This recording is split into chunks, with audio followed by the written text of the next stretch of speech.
พทานตาอวิคิตาจิตตา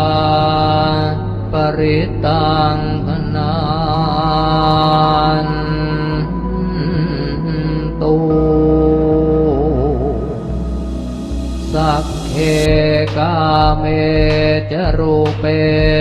กิริสิขรตเตจันตลิเควิมาเน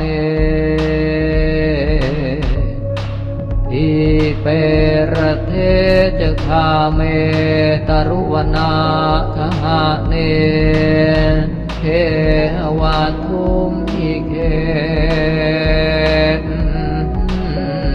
เตภุมมาจายันตุเทวาชลธราวิสเม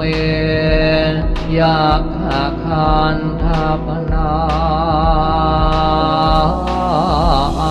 คาติทันตาสันติเกยังมุนิวระวจนังสาธโวเมสุนันตุธัมมัสสวนกาโลอยัมทันตาธัมมัสสวนกาโลอยัมทันตาธัมมัสสวนกาโลอยัมทันตา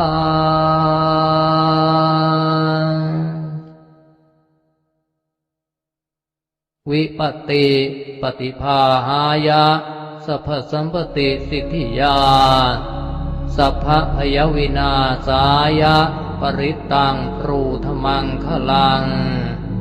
วิปติปฏิภาหายะสัพพสัมปติสิทธิยา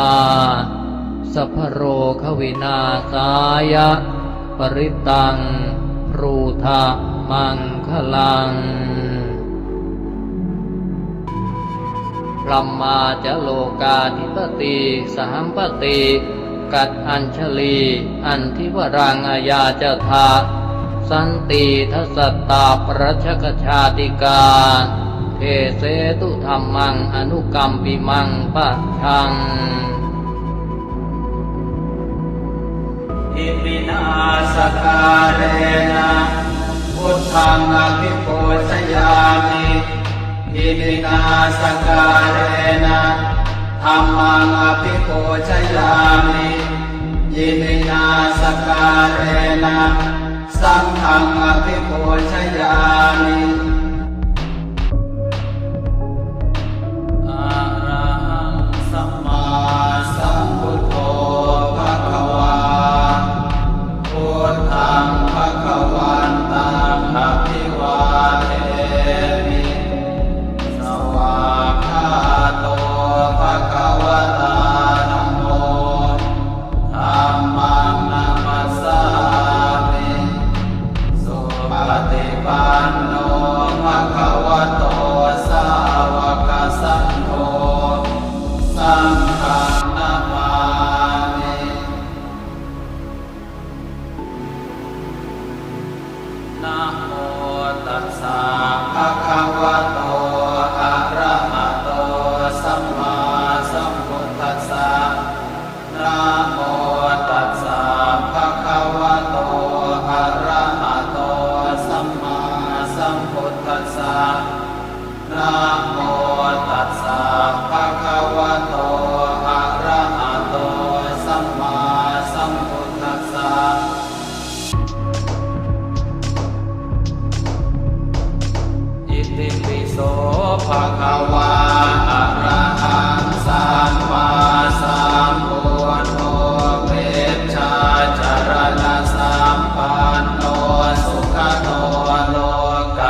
สารติสัทธาเท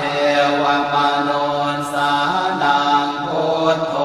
ภควาติสวากขาโตภควตาธัมโมสันทิติโกอาการิโกเอหิปัสสิโกโอปัญญิโกปัจจตังเวทิตาโพเวนโยเยติสุปฏิปันโนภควโตสาวกสังโฆอุชุปฏิปันโนภควโตสาวกสังโฆญายปฏิปันโนภควโตสาวกสังโฆ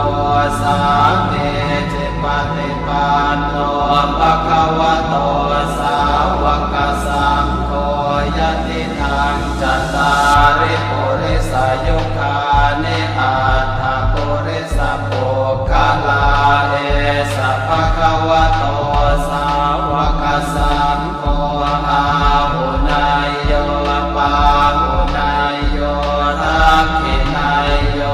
อัญชลิการณิโย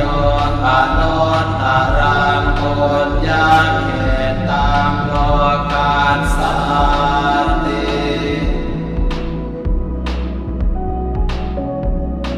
ภาหุงสหัสสภพิเนมิตาสาวุทันตังเรเมฆลามุทิตาโกรสเสนามานังนานาติธรรมวิธินาชิตวามุนินโทตันเตชะสาภวตุเมชยมังคลานิมาลาติเรกมปิโยจิตาสามารันติโกรัมปนาตวะกมากมนาทยาคังคันเตสุทันตเวทินาจิตวามุนินโทตันเตชะสาภวตุเมชยมังคลานินาลาคิริกัจจวรังอติมันตะโพตังทาวากิจังกมสเนวสุทารุนันตังเมตังปุเสกเวทินาจิตวามุนินโทตันเตชะสาภวตุเมชยมังคลานิโอเกตคาคมติหัตถสุทารุนันตังทาวันติโยชนะปะทังปุริมาลวันตังเอเตติสังคตมโนจิตวามุนินโทตันเตชะสาภวตุเมชยมังคลานิกันตวานาคัตถมุทารังอิวะคาภินิยาเจมจายาโทนทวัจนังจนกายมาเจสันเตนะโสมเวทินาจิตวามุนินโทตันเตชะสาภวตุเมชยมังคลานิสัจจังวิหายมติสัจจกวาทะเกตุงวาทาปิโรสิตมนังอันติอันทภูตังปัญญาปเทปัจจลิโตจิตวามุนินโทตันเตชะสาภวตุเมชยมังคลานินันโทปนันทพุชคังวิพุตังมายิเตปุตเตนะเทระพุชเกนะธรรมาปยันโตเยโทปเนสเวทินาจิตวามุนินโทตันเตชะสาภวตุเมชยมังคลานิโกกาหะเทติพุชเกนะสุทัตถะหาตังพระมังวิสุทธิจุติเมติภกาภิทานังญาณากเท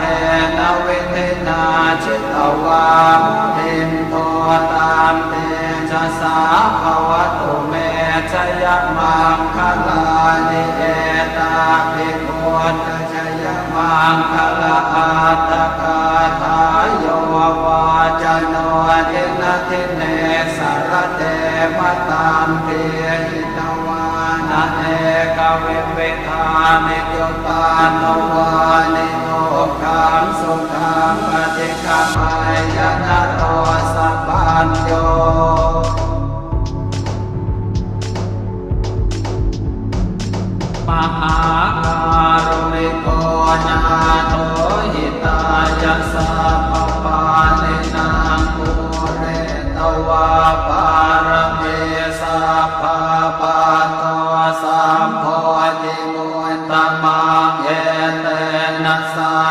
วาเชนะโหตุเมมังคลังชยันโตโพธิยาโมเลสังขยานังนันทิวัฒโนเอวังอาหังวิชโยโหมิชยาสุชยมังคะเลอปราชิตปันนังเกสีเสปัทวิโกคะเลอภิเสเกสัพพะโพธานังอาคาปาโตปะโมทติสุนังคาตังสุมังคลังสุปาปาตังสุโหติตังสุขโนสุโมโหโตจะสุเยทังพระมัจจาริสุปทักขินังกายกรรมังวาจากรรมังปทักขินังปทักขินังมโนกรรมังปณิทิเต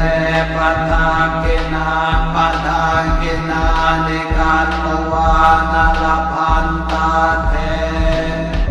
ปทักขิเนปุตตะกาโมละเพปุตตังธนกาโมละเพธนังอัตถิกายเยกายะยายะเทวานังปิยตังสุตวาอิติปิโสภควายะมะราชาโนท้าวเวสสุวรรณโนมรณังสุขังอะระหังสุขโตนะโมพุทธายะชยาสนาคตาโพธาเชตวามารังสวาอนังจตุสาจาสัพพังรสังเยปิเวสุนราสภาตันหังกราทโยโคตาอาทเวสตินายกาสัพเพปเตปิตามัยหังมานะเกเตมุนิสราสิเสปเตปิโตมัยหังโอโตธัมโมทวิโรจเนสังโฆปเตปิโตมัยหังปุเรสัพพคุณาคโรหัตเยเมอนุโรโตสาเรโกโตจะทังกิเนโกทันโยเปติภาคาสเมงโม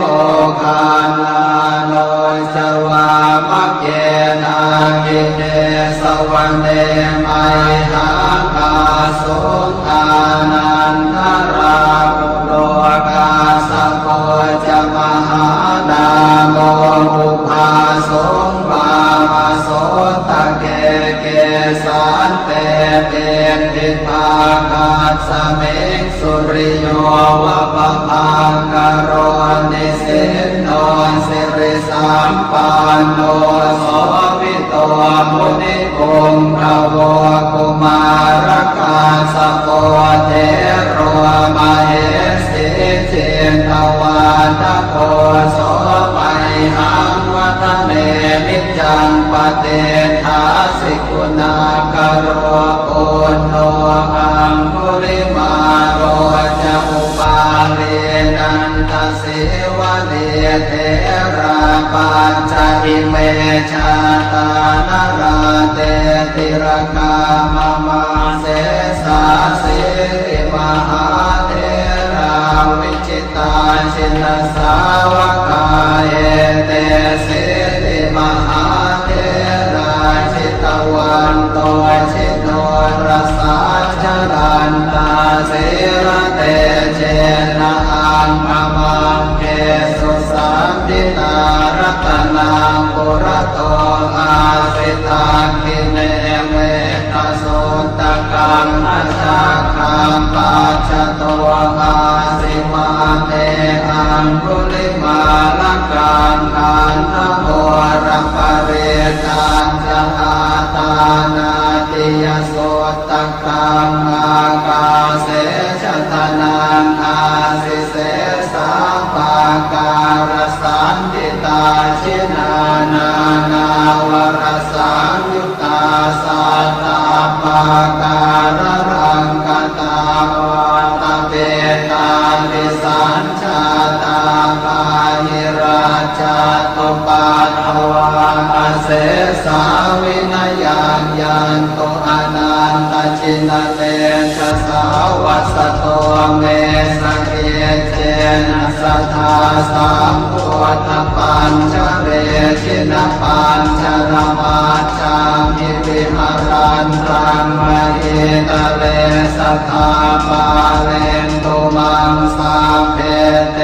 มหาปุริสาสภาเยเจวมันโตสุโคโตสุราโคชินานุภาเวนะชิตุปานภโวธรรมานุภาเวนะชิตาริสังโฆสังฆานุภาเวนะชิตันตรายโยสัตตามานุภาวะปาริโตจารามิชินปัญชเร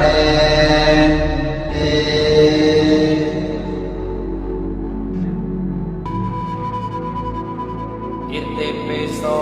ภะคะวาอะระหังสัมมาสัมพุทโธเวชาจารณะสัมปันโนสุขโตโลกวิทูอนุตตรปุริสธรรมสารติสัทธาเทวมนุสานังพุทโธภะคะวาติอิติปิโส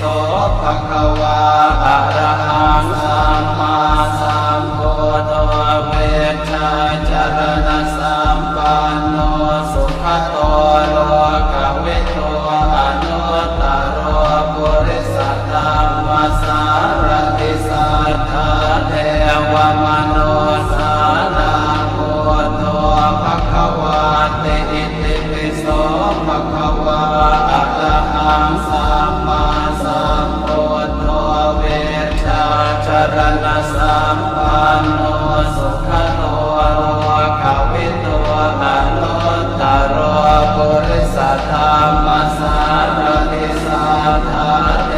วมนุสานังพุทโธ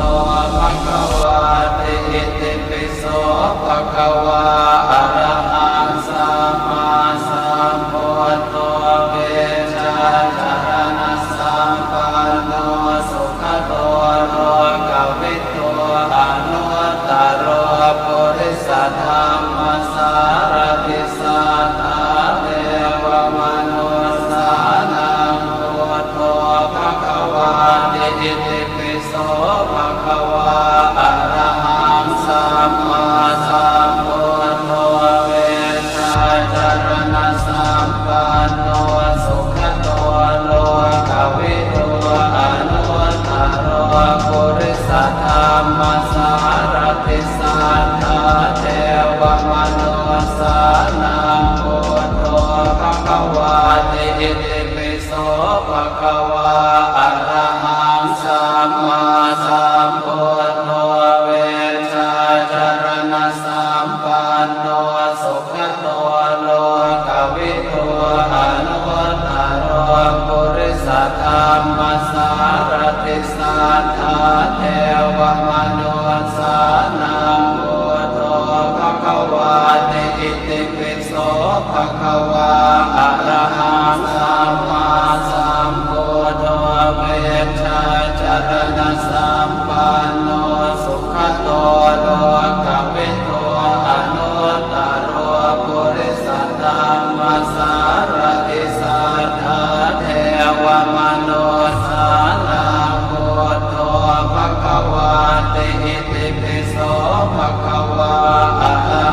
สัทธาเทวมนุสานังพุทโธภควาติอิติปิโสภควาอะระหังสัมมาสัมพุทโธเวชชาจรณะสัมปันโนสุขโตโลกวิทูอนุตตรปุริสธรรมสารติสัทธาเทวมนุสานังพุทโธภควาติอิติปิโสภควาอะระหังสัมมาสัมพุทโธเวชชาจรณะสัมปันโนสุขโตโลกวิทูอนุตตรปุริสธรรมสารติสัทธาเทวมนุสานังพุทโธภควาติอิติปิโสภควาอะระหังสัมมาสัมพุทโธเวชชาจรณะสัมปันโนสุขโตโลกวิทูอนุตตรปุริสธรรมสารติสัทธาเทวมนุสานังพุทโธ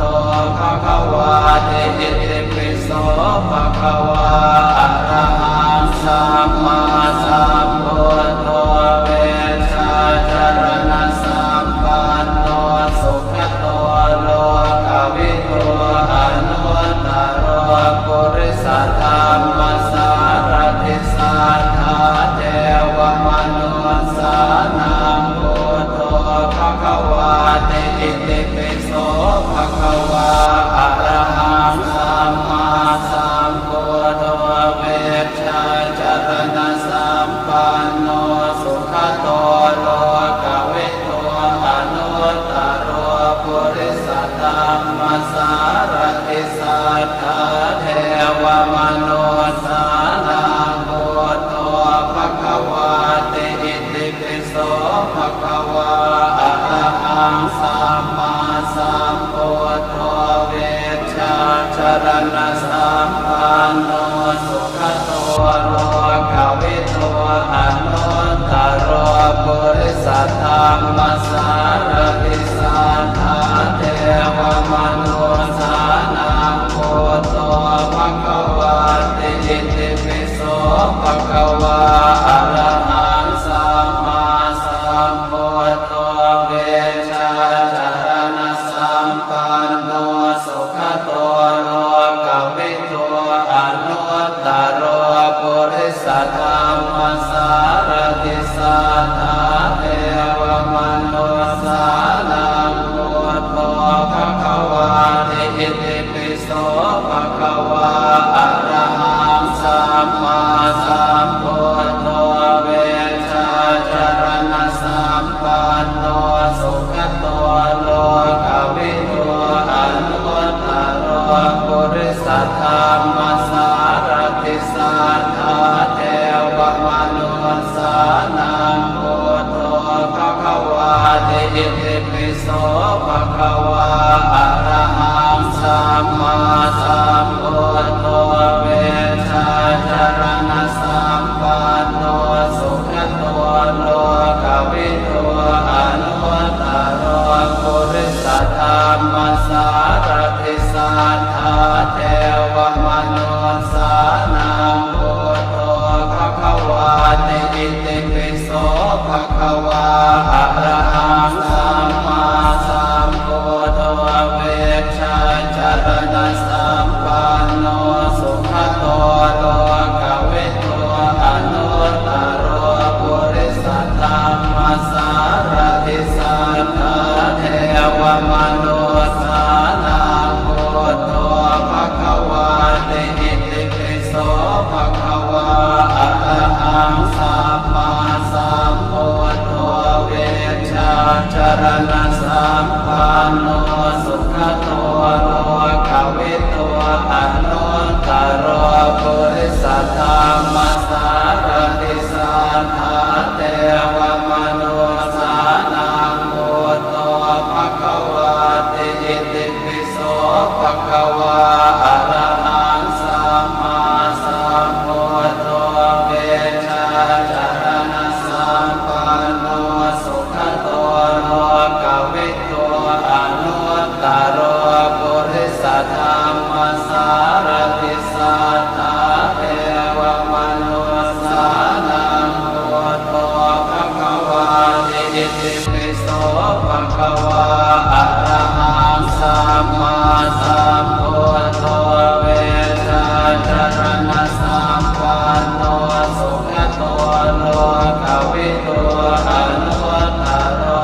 ปิโส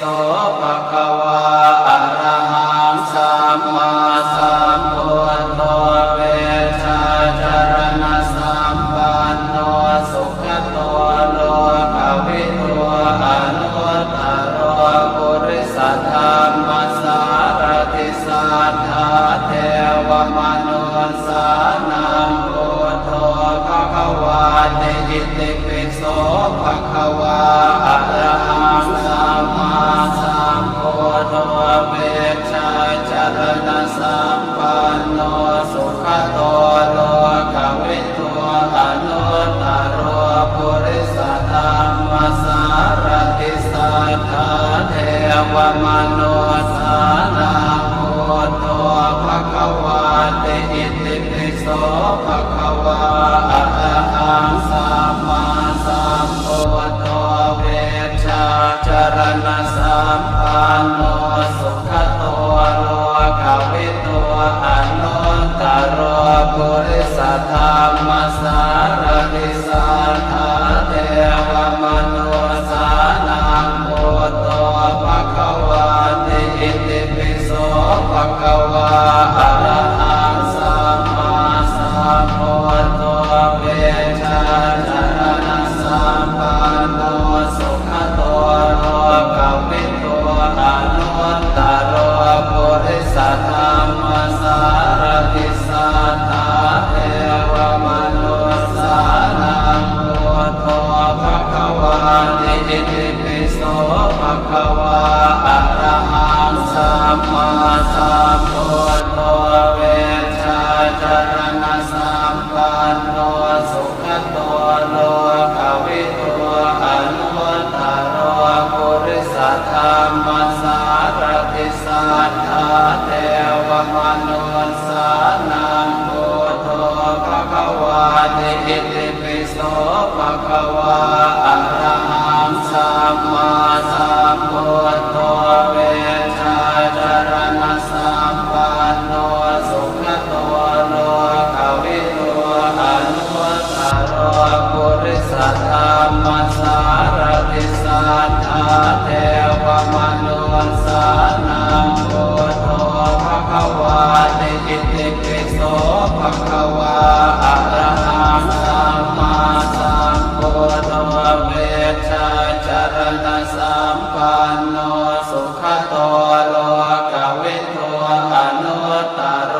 ปุริสธรรมสารติสัทธาเท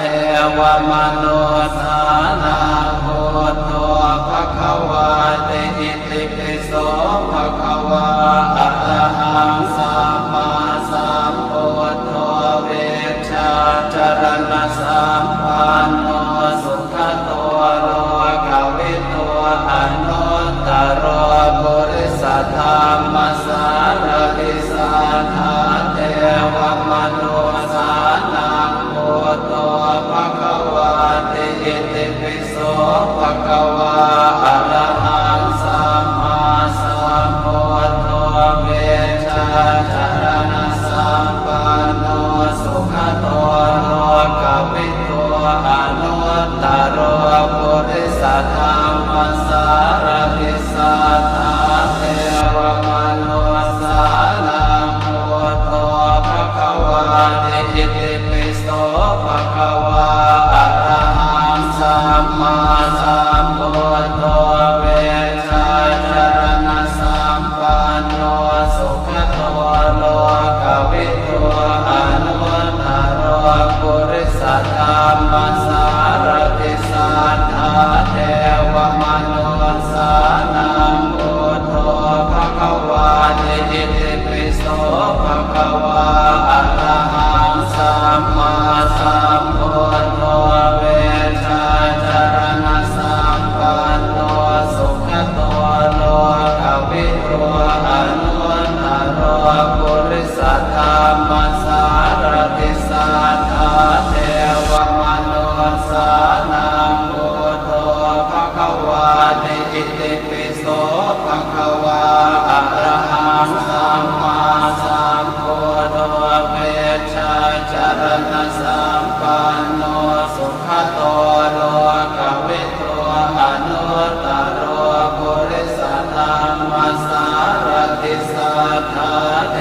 วมโนสานังพุทโธภควาติอิติปิโสภควาอะระหังสัมมาสัมพุทโธเวชาจรณะสัมปันโนสุขโตโลกวิโตอนุตตรปุริสธรรมสารติสัทธาเทวมนุสานังพุทโธ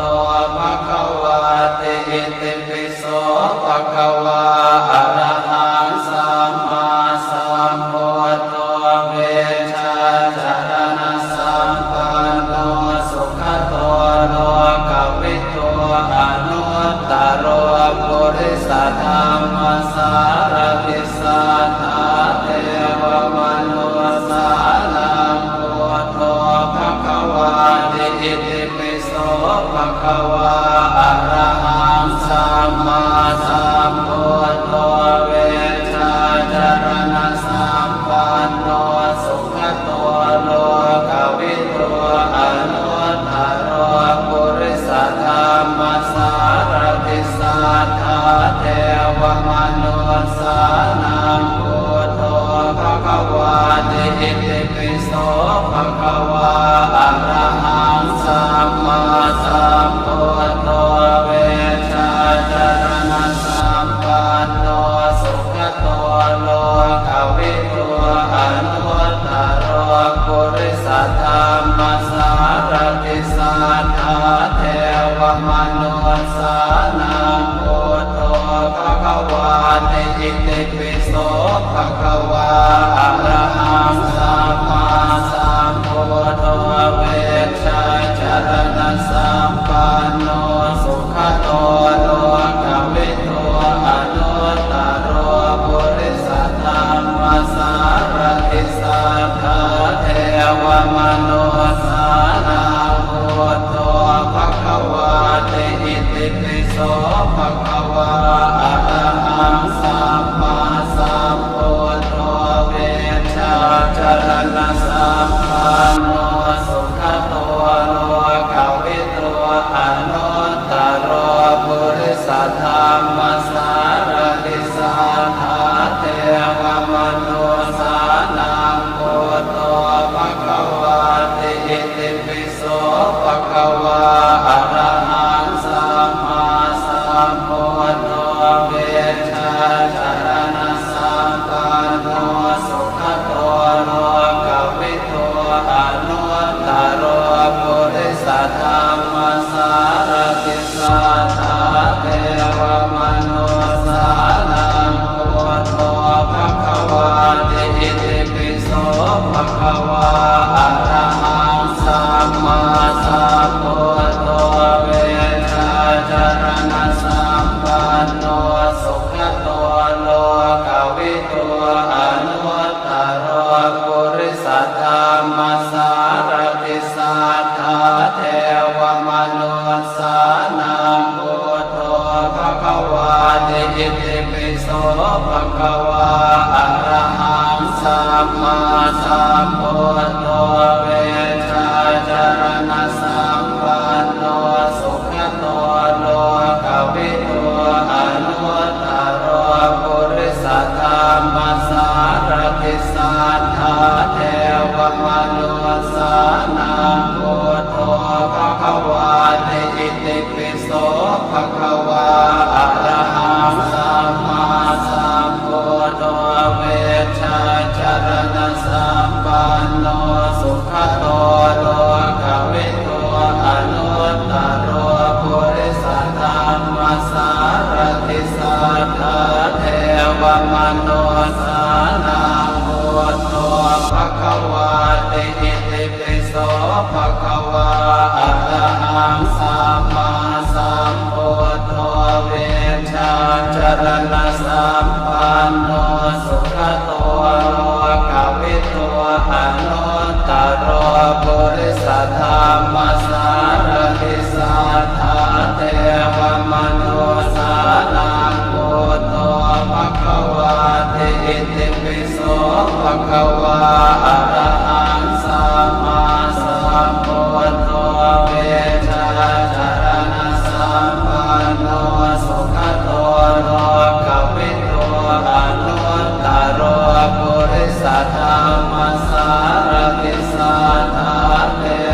มนุสานังพุทโธภควาติอิติปิโสภควาอะระหังสัมมาสัมพุทโธเวชาจารณะสัมปันโนสุขโตโลกวิทูอนุตตรปุริสธรรมสารติสัทธาเทวมนุสานังพุทโธภควาติอิติปิโสภควาอะระหังสัมมาสัมพุทโธเวชาจารณะสัมปันโนสุขโตโลกวิทูอนุตตรปุริสธรรมสารติสัทธาเทวมนุสานังพุทโธ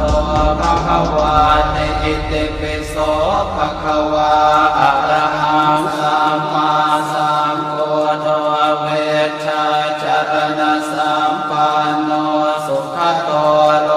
กวิทูอนุตตรปุริสธรรมสารติสัทธาเทวมนุสานังพุทโธภควาติอิติปิโสภควาอะระหังสัมมาสัมพุทโธเว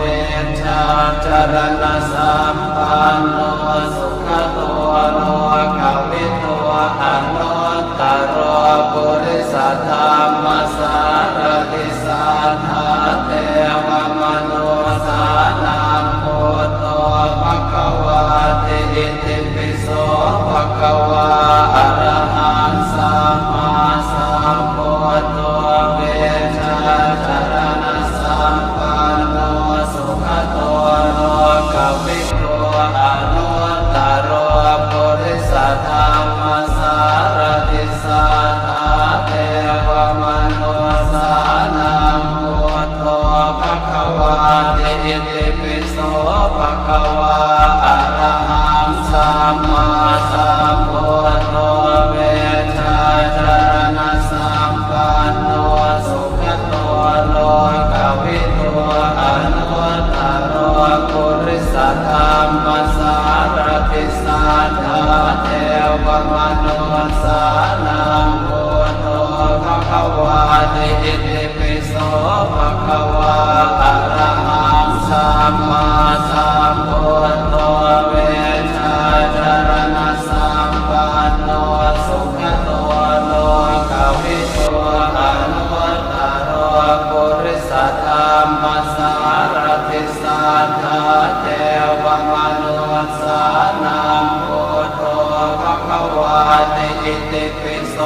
ภควาอะระหังสัมมาสัมพุทโธเวชาจารณะสัมปันโนสุขโตโลกวิทูอนุตตรปุริสธรรมสารติสัทธาเทวมนุสานังพุทโธภควาติอิติปิโสภควาอะระหังสัมมาสัมพุทโธเวชาจารณะสัมปันโนสุขโตโลกวิทูอนุตตรปุริสธรรมสารติสัทธาเทวมนุสานังพุทโธภควาติอิติปิโสภควาอะระหังสัมมาสัมพุทโธเวชาจารณะสัมปันโนสุขโตโลกวิทูอนุตตรปุริสธรรมสารติสัทธาเทวมนุสานังพุทโธภควาติอิติปิโสภควาอะระหังสัมมาสัมพุทโธเวชาจารณะสัมปันโนสุขโตโลกวิทูอนุตตรปุริสธรรมสารติสัทธาเทวมนุสานังพุทโธภควาติอิติปิโสภควาอะระหังสัมมาสัมพุทโธเวชาจารณะสัม ปันโนสุขโตโลกวิทูอนุตตรปุริสธรรมสารติสัทธาเทวมนุสานังพุทโธภควาติอิติปิโสภควาอะระหังสัมมาสัมพุทโธเวชชาจารณสัมปันโนสุขโตโลกวิทูอนุตตรปุริสธรรมสารติสัทธาเทวมนุสานังพุทโธภควาติอิติปิโสภควาอะระหังสัมมาสัมพุทโธเวชชาจารณสัมปันโนสุขโตโลกวิทูอนุตตรปุริสธรรมสารติสัทธาเทวมนุสานังพุทโธภควาติอิติปิโสภควาอะระหังสัมมาสัมพุทโธเวชชาจารณสัมปันโนสุขโตโลกวิทูอนุตตรปุริสธรรมสารติสัทธาเทวมนุสานังพุทโธภควาติอิติปิโสภควาอะระหังสัมมาสัมพุทโธเวชชาจารณสัมปันโนสุขโตโลกวิทูอนุตตรปุริสธรรมสารติสัทธาเทวมนุสานังพุทโธภควาติอิติปิโสภควาอะระหังสัมมาสัมพุทโธเวชชาจารณสัมปันโนสุขโตโลกวิทูอนุตตรปุริสธรรมสารติสัทธาเทวมนุสานังพุทโธภควาติอิติปิโสภควาอะระหังสัมมาสัมพุทโธเวชชาจารณสัมปันโนสุขโตโลกวิทูอนุตตรปุริสธรรมสารติสัทธาเทวมนุสานังพุทโธภควาติอิติปิโสภควาอะระหังสัมมาสัมพุทโธเวชชาจารณสัมปันโนสุขโตโลกวิทูอนุตตรปุริสธรรมสารติสัทธาเทวมนุสานังพุทโธภควาติอิติปิโสภควาอะระหังสัมมาสัมพุทโธ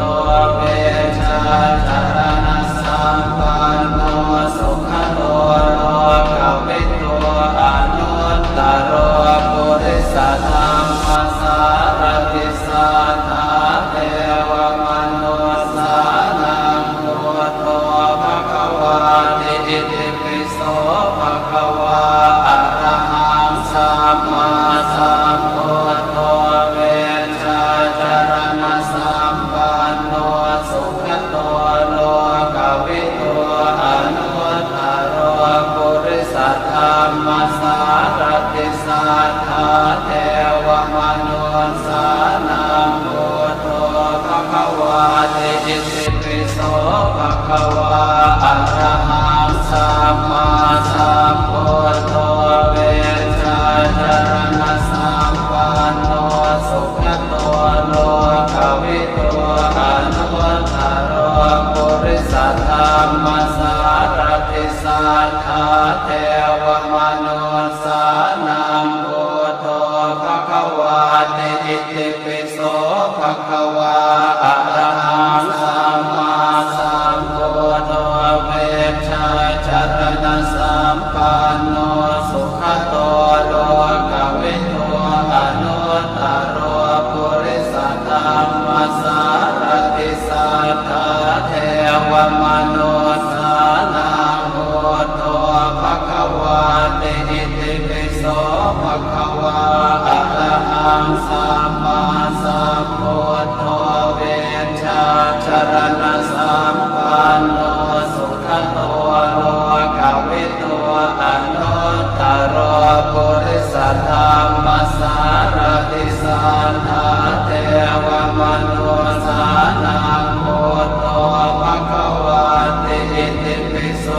ภะคะวาอะระหังสัมมาสัมพุทโธเวชชาจารณะสัมปันโนสุขโตโลกวิทูอนุตตรปุริสธรรมสารติสัทธาเท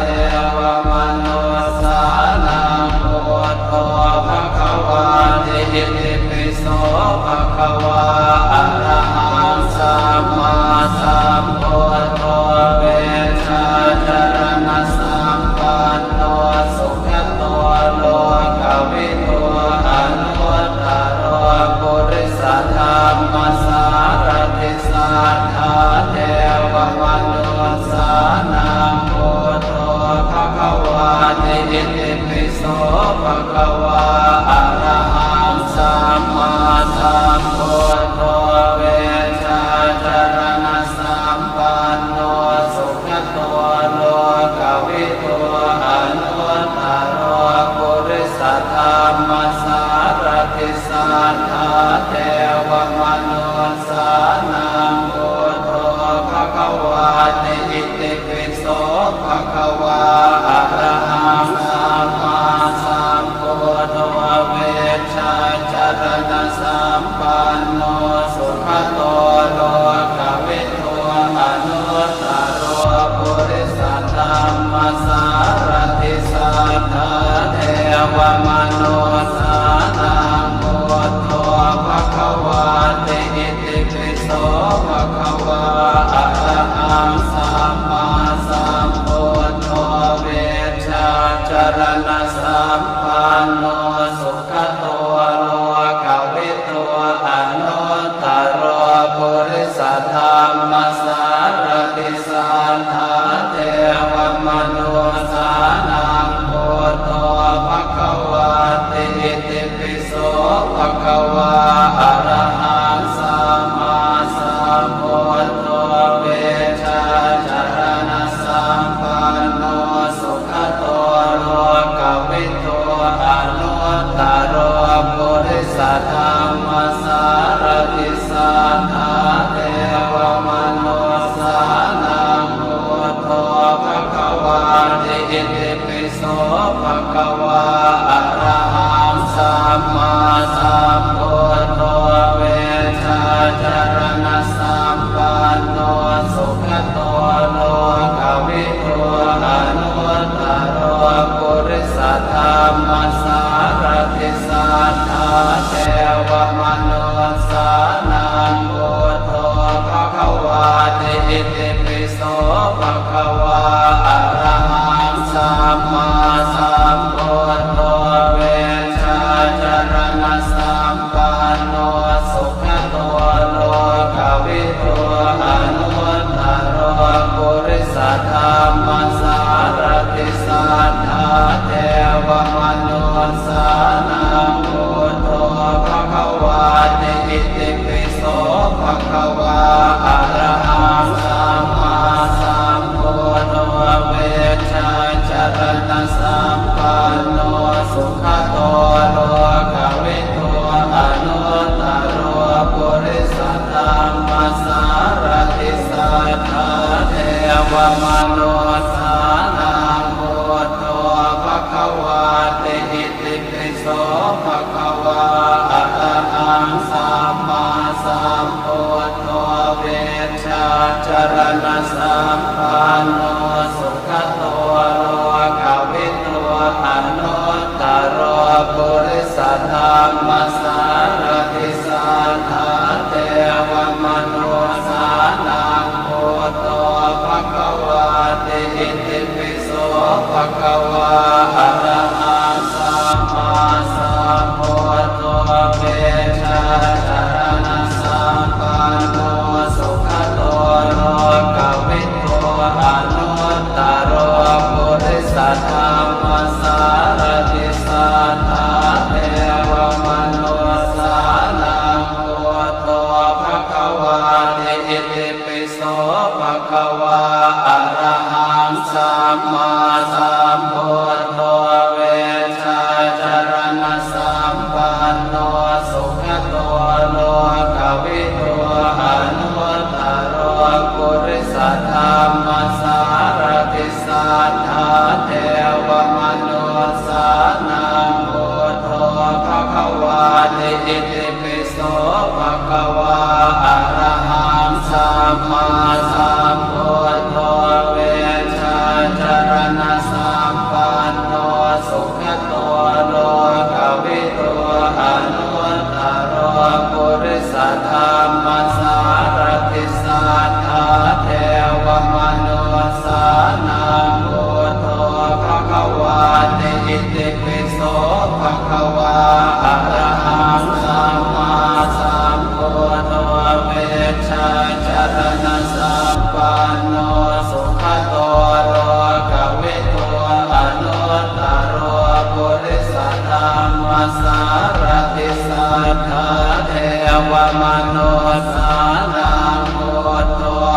คะวาเตอิติปิโส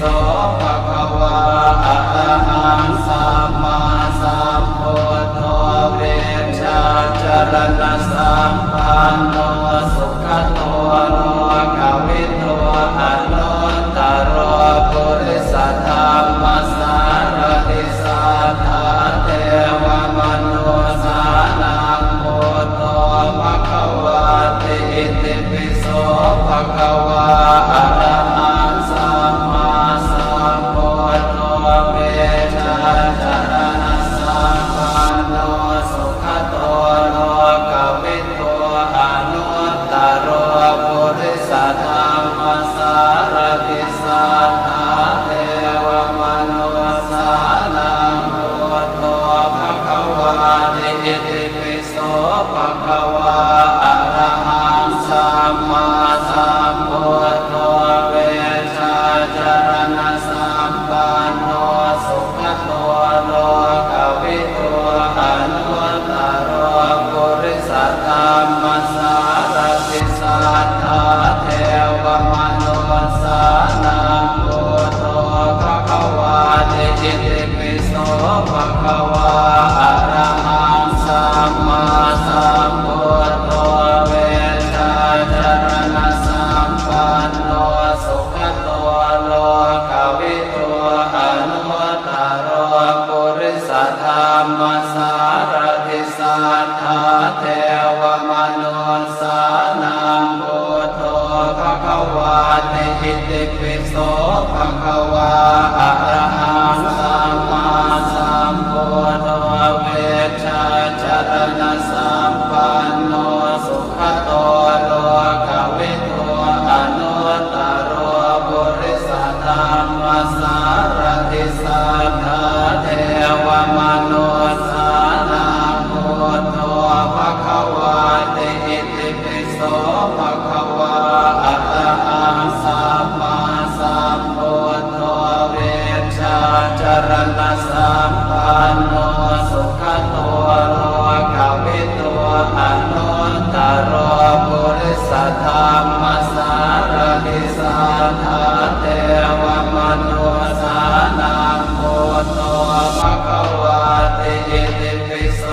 ภะคะวาอะระหังสัมมาสัมพุทโธเวชชาจรณะสัมปันโนสุขโตโลกวิทูอนุตตรปุริสธรรมสารติสัทธาเทวมนุสานังพุทโธภะคะวาเตอิติปิโสภะคะวาอะระหังสัมมาสัมพุทโธเวชชาจรณะสัมปันโนสุขโตโลกวิทูอนุตตรปุริสธรรมสารติสัทธาเทวมนุสานังพุทโธภะคะวาเตอิติปิโสภะคะวาอะระหังสัมมาสัมพุทโธเวชชาจรณะสัมปันโนสุขโตโลกวิทูอนุตตรปุริสธรรมสารติสัทธาเท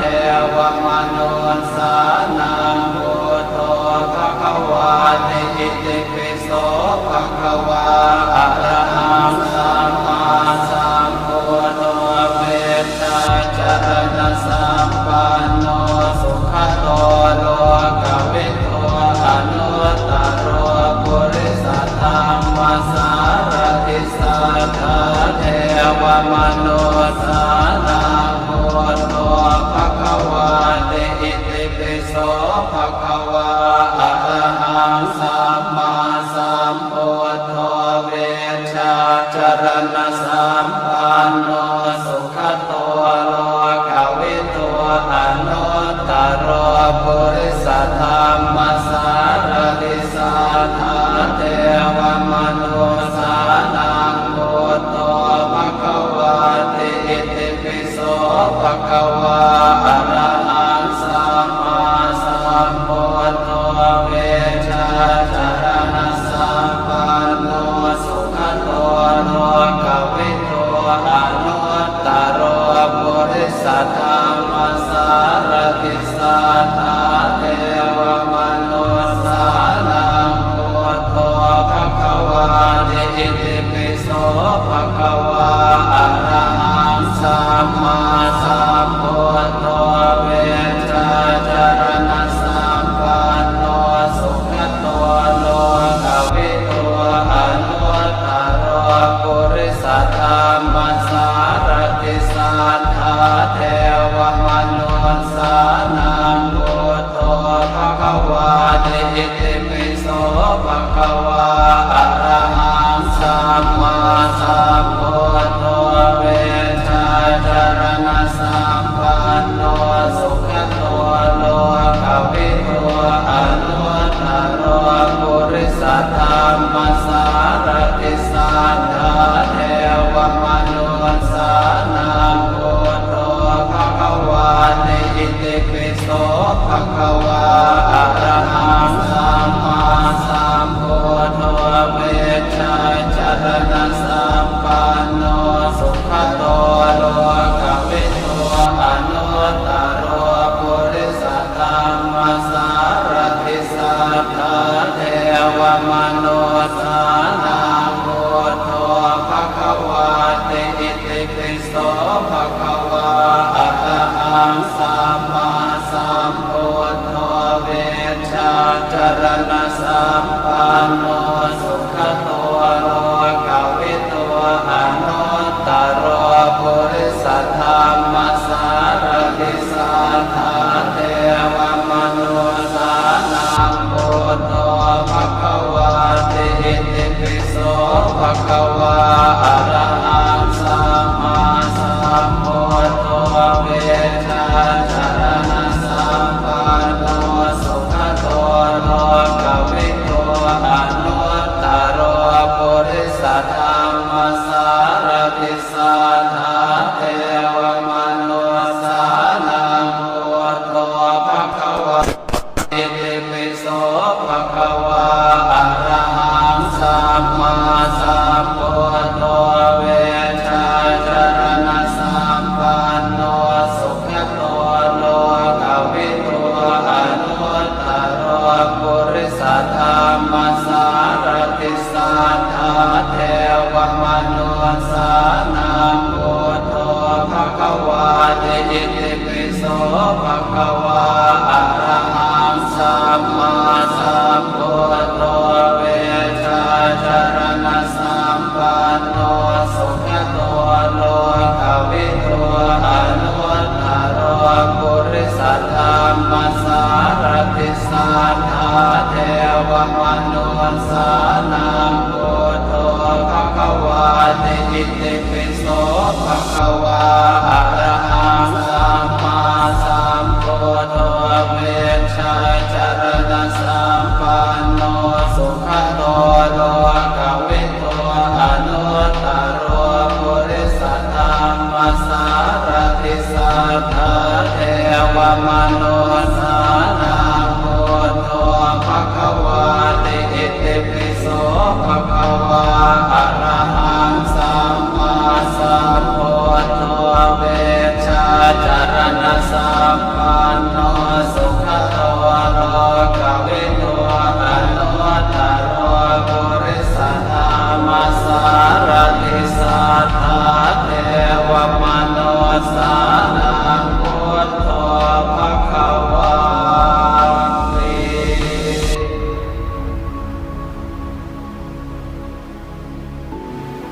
ภวตุสัพพมังคลังราคันตุสัพพเทวตาสัพพพุทธานุภาเวนัสสตตาโสติภวันตุเมภวันตุสัพพมังคลังราคันตุสัพพเทวตาสัพพธัมมานุภาเวนัสสตตาโสติภวันตุเมภวันตุสัพพมังคลังราคันตุสัพพเทวตา